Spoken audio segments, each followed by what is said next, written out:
Tips for using the all-purpose earthworm bait. Secrets I don't share with just anyone.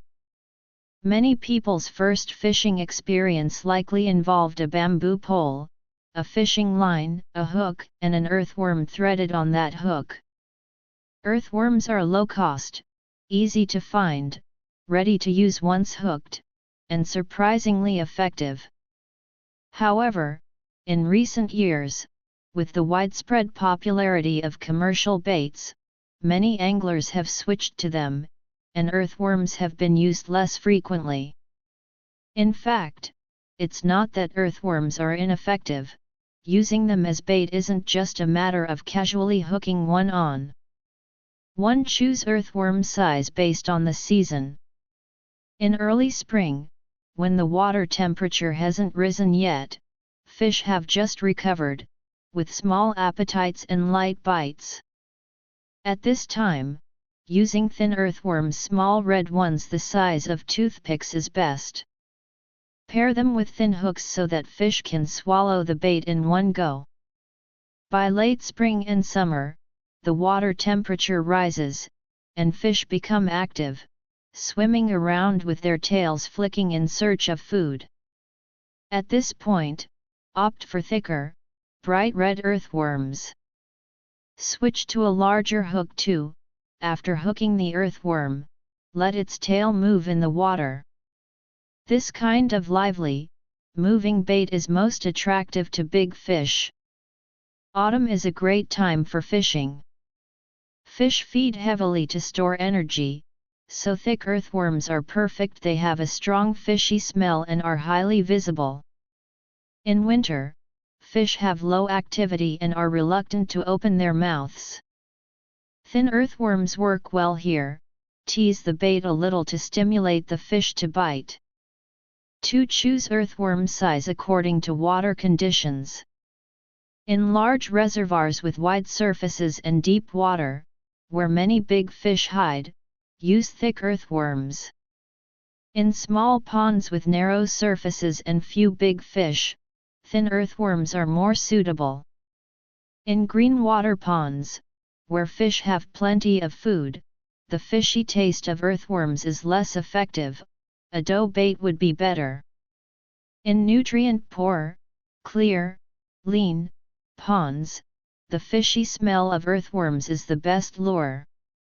In flowing rivers, fish bite aggressively, so thick earthworms are a good choice. In still ponds, where fish bite gently, thin earthworms are more appropriate. 3. How to hook earthworms. The most convenient way is to hook the whole earthworm. Thread the hook through its head, wrap it around the hook body, and leave the tail exposed beyond the hook tip.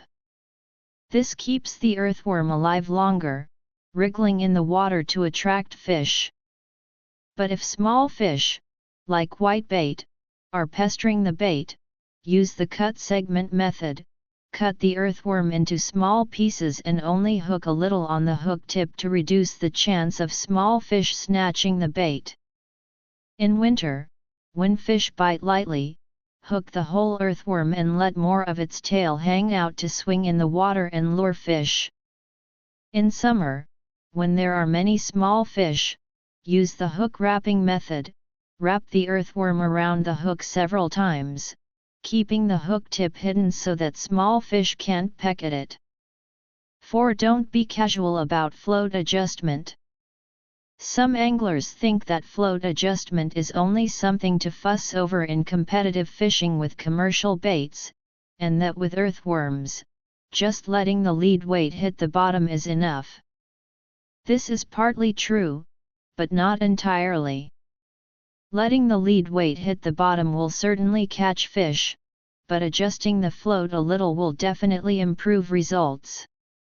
Earthworms, as a type of insect bait, are light, and we want fish to suck the entire bait into their mouths. So, the leader line should be short to transmit signals faster. The idea for float adjustment is to fish a bit on the sluggish side, allowing the hook and bait to lie steadily on the bottom, making it easy for fish to eat. The most common and simplest method is to set the float to a level surface and fish at 1-2 meshes. Small details to note. Unlike commercial baits, earthworms don't atomize, they lure fish solely through their own fishy smell and activity.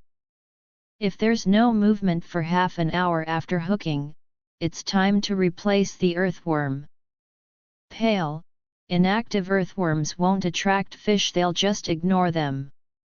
After all, earthworms have firmly held the title of all-purpose bait in fishing thanks to passed down wisdom and verification by countless anglers. Although commercial baits now come in a variety of types, and earthworms are used less frequently, they still have irreplaceable charm in wild fishing, traditional fishing, and even under specific fish conditions. Whether you want to catch some small fish for fun or go for a big one, having a box of earthworms in your pocket will give you much peace of mind. Next time you go fishing, try bringing an extra box of earthworms. Author profile: I'm a self-media blogger who loves fishing and is good at sharing. Follow me, and let's exchange fishing skills and talk about all aspects of wild fishing for anglers. Give a like, save, and follow to avoid missing the next update.